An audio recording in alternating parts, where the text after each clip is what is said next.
3 chefs syndicaux emprisonnés au Québec. Élection du PQ, un PQ auquel on croyait beaucoup en 1976. Loi spéciale, loi 111. On tombait de haut, là, on perdait beaucoup de naïveté, là.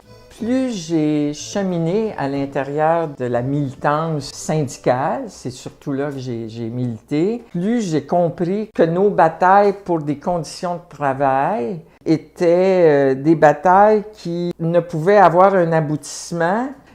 C'est si on ne pouvait pas mener une lutte syndicale sans avoir une lecture, un regard sur les rapports dans la société, ce qu'on appelait la lutte de classe ou qu'on appelle les rapports sociaux, c'est la même chose. Donc, c'est devenu de plus en plus évident. Pour moi, c'en était une activité sociopolitique d'appuyer des grèves ouvrières, d'appuyer des luttes ouvrières. Donc, je parlais tantôt de la Pratt & Whitney. On a vendu les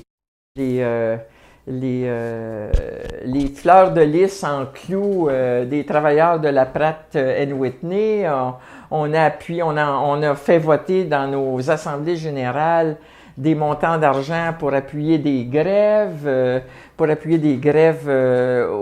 plus en plus aussi des grèves au Chili, des grèves d'enseignants au Chili, les luttes de la COSATU contre le système d'apartheid en Afrique du Sud.